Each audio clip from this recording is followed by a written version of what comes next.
Ball के साथ खेलने के लिए, हॉकी को होल्ड करने के लिए हमें जरूरत पड़ती है कि हम डिफरेंट डिफरेंट स्टाइल यूज करें। स्टाइल मतलब एक्चुअली उनका जो टेक्निकल टर्म है वो है स्किल। तो हम वेरियस टाइप ऑफ स्किल के यूज करते हैं, ठीक है। So you know when we are learning skill, we don't have a coordinated movement. Slowly slowly with the practice only हम स्किल जो है परफेक्ट कर पाते हैं। मतलब हमारा जो मतलब बॉल को किक करने का तरीका है या बॉल को थ्रो करने का तरीका है वो धीरे धीरे ही एफिशिएंट होता है, स्मूथ होता है, एंड डेफिनेटली बेस्ड ऑन मतलब साइंटिफिक प्रिंसिपल्स। मतलब कि बॉल को किस एंगल पे फेंकना है, किस प्रेशर से फेंकना है। तो मतलब ये सारी चीजें भी एक्चुअली साइंटिफिक प्रिंसिपल पे बेस्ड होती हैं, ठीक है, टू गेट द बेटर मतलब एडवांटेज, ठीक है। और अगर आपका मतलब मान लीजिए स्किलफुल मूवमेंट नहीं है तो it will have a problem for you. अब किस तरह की प्रॉब्लम हो सकती है? सपोज मान लीजिए बिगनिंग में आपने देखा होगा कि जब हम ड्रिबलिंग शुरू करते हैं, ठीक है, तो हमें बॉल भी बाउंस करनी है और रनिंग भी करनी है, ठीक है, बॉल का कंट्रोल भी रखना है। तो ये actually all these thing we have to coordinate, जो कि इन द बिगनिंग में एक्चुअली कोऑर्डिनेशन नहीं होता है, ठीक है। मतलब ऑकवर्ड मूवमेंट होंगे, चांसेस ऑफ इंजुरी भी होगा, प्रेशर भी हो सकता है मतलब हमारे बॉडी के ऊपर। तो in overall in the beginning we don't have skillful movement. मतलब मूवमेंट में स्किलफुल नहीं होता है, जो स्मूथनेस आती है, जो एफिशिएंसी आती है मूवमेंट करने की, वो slowly slowly with the practice आती है, ठीक है। तो बच्चों नेक्स्ट हेडिंग है important factors that determine the skillful performance. मैं यहाँ पे हेडिंग डाल देती हूँ, इंपॉर्टेंट फैक्टर्स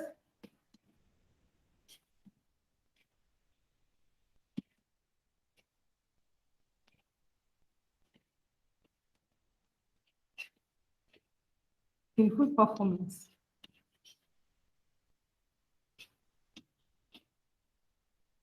ओके, तो स्टूडेंट स्किल मतलब हमारी मतलब बहुत सारे फैक्टर्स होते हैं जो हमारी स्किल परफॉर्मेंस को, स्किल की स्मूथनेस को डिटरमाइन करते हैं, मतलब रेस्पॉन्सिबल है, ठीक है। तो इसके अंदर फर्स्ट पॉइंट है स्टूडेंट्स बॉडी।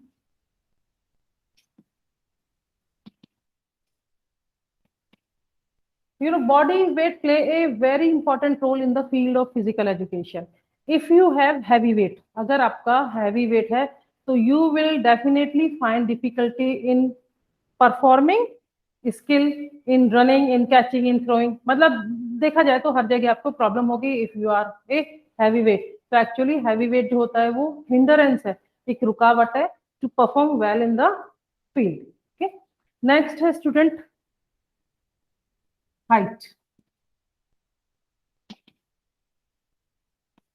ओके, तो स्टूडेंट हाइट का मतलब यह है कि हमें बहुत सारे गेम्स में हाइट की जरूरत पड़ती है, ठीक है। Okay, it is advantage but in many places it is also a disadvantage. क्योंकि क्या होता है, बॉडी की जो सेंटर ऑफ ग्रेविटी है, ठीक है, एक हमारा मतलब एक पॉइंट, सेंटर पॉइंट जो कि हमारे नेवल के आसपास हम मानते हैं कि हमारी सेंटर ऑफ ग्रेविटी है, जो हमें बैलेंस करने में हेल्प करती है। वो जैसे ही ग्राउंड से धीरे धीरे ऊपर जाती है तो मतलब ये कि वो डिसएडवांटेज पैदा करती है लंबे लोगों के लिए, ठीक है। आप मतलब कंपेयर भी कर लो कि एक मीडियम हाइट का बच्चा है और एक लॉन्ग हाइटेड है, तो कई बार जो है वो लॉन्ग हाइटेड प्लेयर को भी मतलब ये कह लो कि चकमा दे जाता है, ठीक है। It is due to because of height he is having some disadvantage, ठीक है। नेक्स्ट है student muscle timing.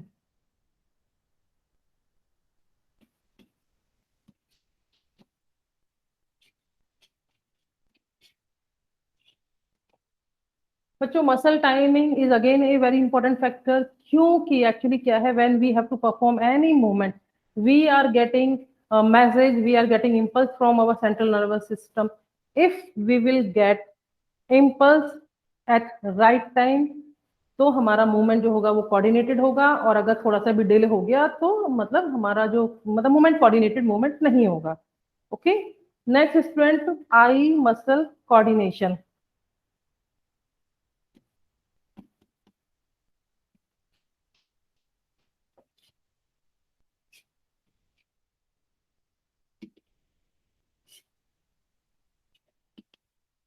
Student I muscle coordination, इसका मतलब यह है कि जब भी हम कोई मतलब कोई भी एक्शन करते हैं, कोई भी हम स्किल परफॉर्म कर रहे हैं, तो it is very important to have a eye muscle coordination, मतलब ये कि हम देखेंगे कि हाँ बॉल हमारी तरफ आ रही है, कोई भी गेम में, मतलब बास्केटबॉल में हमें कोई थ्रो कर रहा है तो हमें तुरंत रेडी होना है उसको रिसीव करने के लिए, ठीक है। तो ये कोऑर्डिनेशन बहुत जरूरी है। हमने देखा कि वो हमारी तरफ ही थ्रो कर रहा है और हमें तुरंत एक्शन करना है, यानी बॉडी को रेडी करना है, ओके। तो इट इज वेरी इंपॉर्टेंट, और ये भी प्रैक्टिस के साथ ही डेवलप होता है। इन द बिगनिंग बच्चों को प्रॉब्लम आती है कि किसी ने बॉल थ्रो किया, वो समझ नहीं पाते कि राइट जा रही है, लेफ्ट जा रही है, या ऊपर है या नीचे है। तो ये कोऑर्डिनेशन लाने के लिए भी वी नीड प्रैक्टिस, और जब एक बार प्रैक्टिस हो जाती है तो not necessary that we are looking at the ball, but हमारे एक्शन इतने कोऑर्डिनेटेड हो जाते हैं कि बिना देखे भी हम बॉल कैच कर सकते हैं, ठीक है।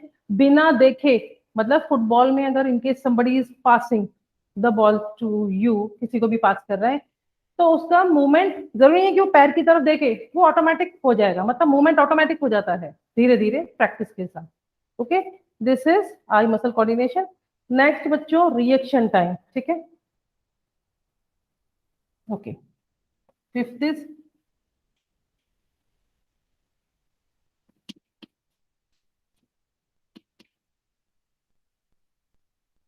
स्टूडेंट्स, रिएक्शन टाइम का मतलब है कि जैसे ही, मतलब मान लीजिए हमने देखा कि बॉल किसी ने हमारे पास थ्रो करी और हमने तुरंत हम रेडी हो जाते हैं, तो ये जो टाइम लगता है बॉल थ्रो, मतलब बॉल रिलीज होने से लेकर हमारे कैच करने से, ये होता है एक्चुअली मतलब रिएक्शन टाइम, इसको रिएक्शन टाइम बोलते हैं। इसका दूसरा एग्जांपल ये है कि जब आप कोई भी रेस स्टार्ट करते हैं तो you are in the ready position, and after the fire of gun, या फिर क्लैपर की क्लैप के बाद ही आप दौड़ना शुरू करते हैं। तो ये जो टाइम होता है, मतलब इधर गन फायर हुआ और उधर आपका मतलब तुरंत रनिंग शुरू कर दी, दिस इज रिएक्शन टाइम। और ये सबका अलग अलग हो सकता है, क्योंकि आपने भी ग्राउंड में देखा होगा कि ऐसा जरूरी नहीं है कि फायर गन होते ही सारे जो रनर्स हैं सारे एक साथ दौड़ते हैं, नो।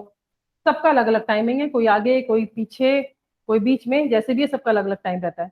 तो हमारा स्किल को स्मूथ करने के लिए, कोऑर्डिनेट करने के लिए reaction time play a very important role. तो जिनका रिएक्शन टाइम मतलब फास्टर होगा, जो जल्दी रिएक्ट कर पाएंगे, वो स्किल जल्दी से मतलब परफॉर्म कर पाएंगे, ओके। और जिनका रिएक्शन टाइम बहुत डिले हो जाएगा, वो स्लो स्लो करेंगे और स्लो स्लो में गड़बड़ होगी, ठीक है। नेक्स्ट है बच्चों, last point under this heading is muscular tension, six. मैं इधर लिख देती हूँ।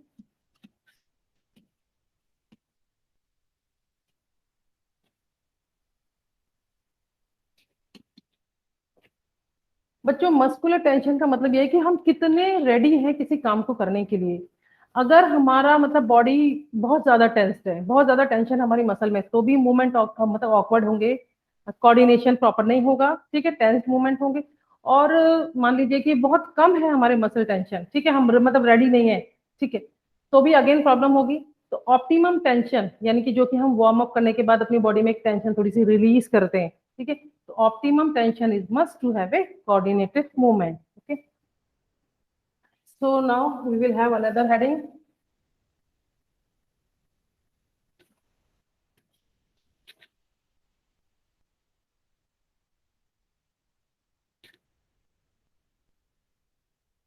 Now types.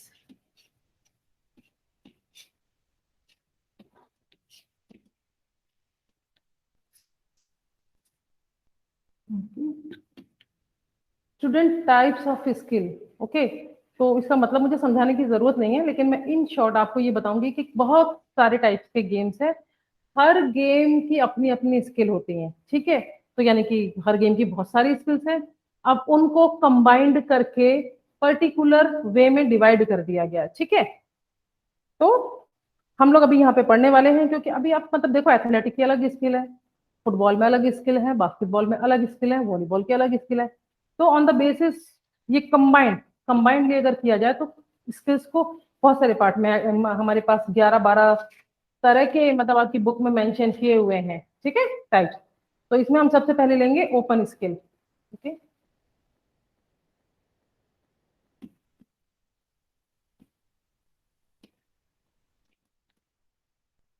Students, open skill का मतलब ये है कि जहां पर हमें ये नहीं पता मतलब कि हम कौन सी स्किल यूज करने वाले हैं, ठीक है।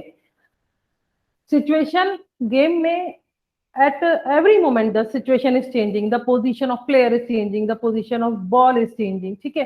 तो हमें ये बॉल की पोजीशन, प्लेयर की पोजीशन को देखते हुए डिसाइड करना पड़ता है कि हम कौन सी स्किल यूज करें, ठीक है।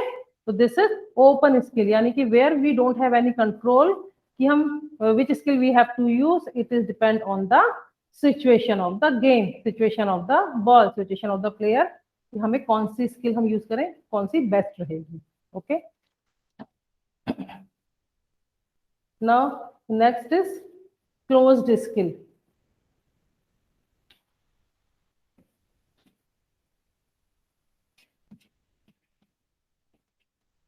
स्टूडेंट, क्लोज्ड स्किल का मतलब यह है कि हमें पता होता है कि हम कौन सी स्किल यूज करने वाले हैं, ठीक है। और ये हमारे कंट्रोल में, क्योंकि हमें पता है तो ये हमारे कंट्रोल में है कि हम कौन सी स्किल यूज करने वाले हैं। इसका एग्जांपल ये है कि फुटबॉल में मान लीजिए आपको फाउल मिला, तो आपको मालूम है कि आप कौन सी स्किल यूज करने वाले हो, या बॉल बाहर गई तो आपको पता है आप कौन सी स्किल यूज करने वाले हो, ठीक है। बास्केटबॉल में भी अगर बॉल बाहर जाती है तो हमें पता होता है कि हम कौन सी स्किल यूज करने वाले हैं। Okay, now simple skill. बच्चों, as the name is telling, simple skill is very easy skill, ठीक है। इजी स्किल होती है और लेस रिस्की होती है। फॉर एग्जाम्पल, जैसे कि आप मान लीजिए स्टैंडिंग ब्रॉड जंप है, ठीक है, आपको खड़े होके ही जंप करना है, तो इसमें कोई मतलब रिस्क नहीं है एक्चुअली, ओके। या फिर ड्रिबलिंग ऑन द स्पॉट, आप ड्रिबल कर रहे हैं ऑन द स्पॉट, तो these are simple skill. Now next is complex skill. Complex skill, let me write on the board what is.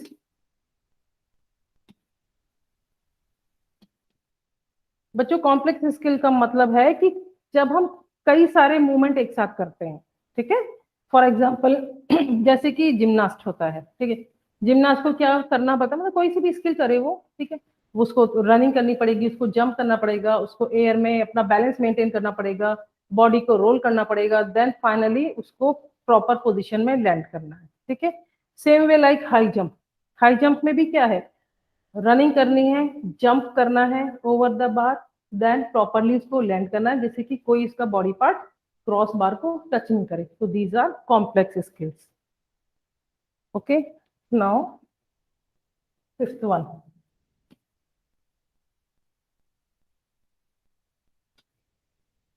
spelling I have written GROSS, gross।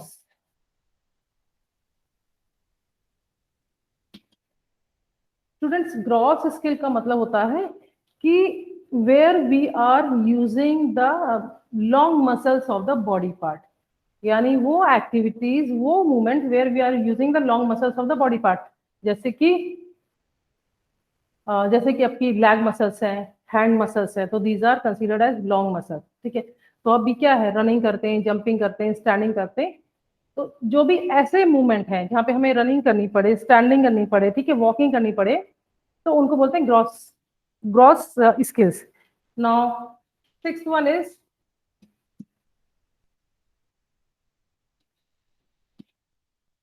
Fine skill. Students, fine skill का मतलब होता है जहां पर हम अपने मतलब स्मॉल बॉडी के स्मॉल मसल्स को हम यूज करते हैं, जैसे कि आर्चरी कर रहे हैं, शूटिंग कर रहे हैं, या बॉल कैच कर रहे हैं, या बॉलिंग कर रहे हैं, तो these are fine skills. Okay, now next is discrete skills. Now seventh is discrete.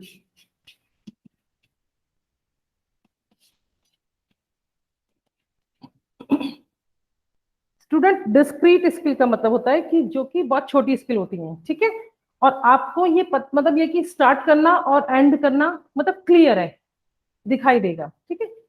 Okay, तो these skill are of short duration, छोटे टाइम के लिए होती है, ड्यूरेशन बहुत छोटी होती है, और उनकी बिगिनिंग और एंडिंग क्लियर है। जैसे कि हम बास्केटबॉल में फ्री थ्रो करते हैं, ओके, खड़े होके आपको करना है, पता ही है कि आपको कब स्टार्ट करना है, सिग्नल आपको मिलता है, और एंड कब होता है, जब आपकी जो बॉल है वो या तो रिंग में चली जाती है या रिंग में नहीं जाती है, तो वहां पे खत्म हो गया वो, ओके। या फिर फुटबॉल में है, फुटबॉल में भी जब आपको पेनल्टी किक्स मिलती हैं तब भी आपको पता रहता है कि when you have to start after the signal of the referee, you have to start hitting, kicking the ball, और once it will go in the goal, it will finish, और बाहर भी जा सकती है, जरूरी है कि वो गोल के अंदर ही जाए।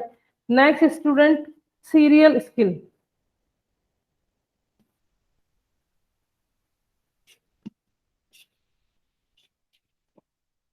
सीरियस स्किल्स में क्या है स्टूडेंट, आपको कई सारे डिस्क्रीट यानी छोटी छोटी स्किल को आपको परफॉर्म करना होता है, ठीक है।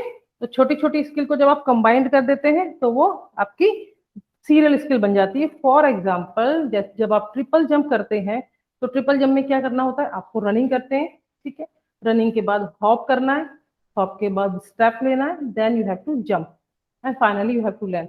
So when you are combining many discrete skill, it is a serial skill, ठीक है।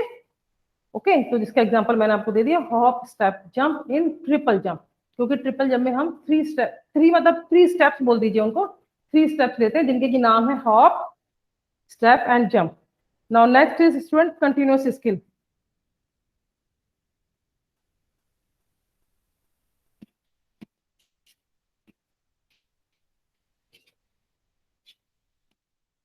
Okay, continuous skill is a cyclic process जिसमें कि ऐसा कुछ मतलब एंडिंग या कुछ बिगनिंग नहीं होती है, कंटिन्यूअस है साइकिल, ठीक है। और इसमें एक मतलब स्किल आपने शुरू करी तो मतलब जैसे हर गेम में होता है, कभी कोई सी स्किल कभी कोई सी स्किल आप यूज कर लेते हैं, no starting no ending is evident, clear नहीं होती है, तो depending upon the situation you are using. Okay, now student next is continuous के बाद 10 इज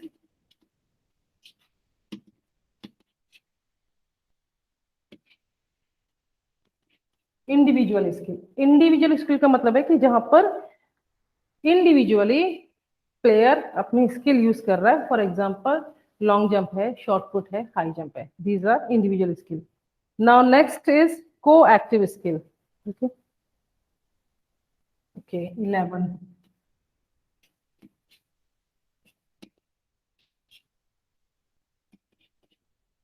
स्टूडेंट्स, को एक्टिव स्किल का मतलब है कि that are done with other skill without any clash, ठीक है। मतलब एक दूसरी स्किल्स के साथ, मतलब एक स्किल दूसरी स्किल के साथ यूज होगी लेकिन वहां पर कोई क्लैश नहीं होता है। जैसे कि हर्डल है, ठीक है, हर्डल में क्या होता है, आप पहले रनिंग करते हैं, रनिंग के बाद आपको हर्डल क्रॉस करना है, then jump, then again start running. तो इसमें कोई एक दूसरे के साथ क्लैश नहीं है। सेम वे ट्रिपल जंप में भी आप स्टेप्स लेते हैं, कोई क्लैशिंग नहीं है, सब पता है आपको क्या करना है, तो ये होती है coactive. Then student lastly is interactive skill. मैं यहाँ पे लिख देती हूँ स्टूडेंट्स 12 इज इंटरएक्टिव, ठीक है, इंटरएक्टिव स्किल। तो स्टूडेंट इंटरएक्टिव स्किल में क्या है कि दोनों टीम प्लेयर्स को मतलब अपोज करना है एक दूसरे का, जो भी वो स्किल यूज कर रहा है दूसरी वाली टीम को अपोज करना है, ठीक है। जैसे कि कबड्डी में होता है, ओके, फुटबॉल में होता है कि आपका सामने से कोई प्लेयर कोई भी स्किल यूज करे और इधर से आप उसको अपोज कर रहे हैं, ओके। तो these are all 12 types of skill, okay। Now students, next topic, very small topic is left now, technique and style, okay। तो स्टूडेंट सबसे पहले हम बात कर लेते हैं ना, मतलब सेकंड नंबर पे हम बात कर लेते हैं टेक्निक क्या है। तो स्टूडेंट गेम्स में आप ये मान लीजिए कि जो भी हम स्टाइल करें, यानी किस पर्टिकुलर मूवमेंट को या फिर ये कह लीजिए कि टास्क को किस तरीके से करना है, ठीक है, अगर आप वो साइंटिफिकली करते हैं तो इट इज एक्चुअली टेक्निक, है ना। For example if you are throwing a shot put, तो हम बेस्ट थ्रो कैसे करें, तो इट इज बेस्ड, मतलब everywhere you know in the field of games and sports also scientifical principle attach रहते हैं हर काम को करने के लिए। तो इसीलिए आपको सिखाया जाता है कि अगर आप शॉर्ट पुट थ्रो करें तो शॉर्ट पुट को कैसे पकड़ना है, कहाँ प्लेस करना है, किस एंगल पे रिलीज करना है जिससे कि वो मैक्सिमम डिस्टेंस कवर करे, okay. Same way in cricket, जब आप सामने वाले प्लेयर ने बॉलिंग करी और आपको हिट करना है तो प्रॉपरली आप कहाँ पर हिट करेंगे कि वो मैक्सिमम मतलब डिस्टेंस कवर करे, या 4 हो या 6 हो, ठीक है। तो ये सारी इंपॉर्टेंट बातें होती हैं जो कि हमें बेस्ट एडवांटेज, यानी कि अगर हम साइंटिफिक प्रिंसिपल को ध्यान में रखते हुए काम करेंगे, स्किल यूज करेंगे, टेक्निक यूज करेंगे, तो we can get advantage, okay. Now next student style. Student इस हेडिंग का मतलब है, स्टाइल का मतलब ये होता है कि हम गेम्स एंड स्पोर्ट्स में बहुत सारे लोग एक्चुअली क्या होता है इनोवेटिव होते हैं, ठीक है, वो खुद अपना एक स्टाइल बना लेते हैं काम को करने का, ठीक है। मतलब ये आप मान लीजिए, या तो एग्जांपल मैं आपको दे देती हूँ, या तो पेन मतलब टीटी बैट को पकड़ने का स्टाइल, यानी ग्रिप ऑफ टीटी बैट। तो आपने देखा होगा जो चाइनीज होते हैं वो ज्यादातर पेन होल्ड ग्रिप, जिस तरीके से पेन पकड़ते हैं ना वैसे वो टीटी बैट को होल्ड करते हैं, तो वो एक्चुअली उनका स्टाइल, ठीक है। फिर क्या होता है कि अगर उनका स्टाइल मतलब एडवांटेजियस है, फायदे वाला है, उसका बेनिफिट है, तो वो धीरे धीरे उनके नाम से ही डेवलप हो जाता है। ठीक है, उनके नाम से। फॉर एग्जाम्पल, जब आप हाई जंप करते हैं, हाई जंप का स्टाइल सबने देखा होगा, रनिंग करेंगे, बैक फेस करते हैं, जंप करते हैं और उल्टा बार के ऊपर से क्रॉस करते हैं। ठीक है, तो इस टेक्निक या स्टाइल का नाम है फॉस, FROS, फ्रॉसबरी फ्लॉप। ठीक है, तो जिसका नाम था, एक्चुअली जिसने ये इन्वेंट की थी ये स्टाइल हाई जंप की, उसका नाम भी फ्रॉसबरी करके था। ठीक है, फिर या फिर एक शॉर्टपुट में आपने स्टाइल देखा होगा कि लोगों को अगर मान लीजिए कि ये आपका, सॉरी सर्कल भी इतना बेकार बनाया है, ये आपका सेक्टर है, शॉर्टपुट सर्कल है, और ये आपको यहाँ पर थ्रो करना है। ठीक है, तो प्लेयर कहाँ खड़ा होता है, बैक फेस करके अपोजिट डायरेक्शन में खड़ा होगा वो। फिर वो ड्रैग करता है, ड्रैग के बाद बॉडी की पोजीशन को टर्न करता है and then finally he throws the shot put. ठीक है, ये जो पीछे से जो स्टार्ट करने वाली टेक्निक है, इसको बोलते हैं पेरी ओ ब्राइन। ठीक है, तो ये टेक्निक किसके नाम से है, पेरी ओ ब्राइन के नाम से ही ये टेक्निक फेमस है। और एक्चुअली ये शॉर्ट फुट की बहुत अच्छी मतलब स्टाइल है एक्चुअली इसे करने का। अच्छा, एक्चुअली थ्रो अच्छा जाता है इसे करने से। ठीक है ना, क्योंकि हमें स्पीड मिल रही है, हमें फोर्स मिलता है। ओके, शॉर्टपुट फेंकने के लिए। तो स्टूडेंट, अभी मैं यहीं पर ही ये हम टॉपिक खत्म करते हैं। ठीक है, मैं एक बार और अटेंडेंस ले लेती हूँ, so please do not go. Okay, अभी तो आज तो बहुत ही कम बच्चे हैं बेटा। ठीक है, अंबिका चली गई, दीपक, हितेश, देन इरशाद आ गया है, Irshad, Ishant, Shivam is there, Shubham is there, Tanmay, Vedant and Vishesh. Okay, so student, here I'm going to finish my lecture. We'll meet in the next class. Till then,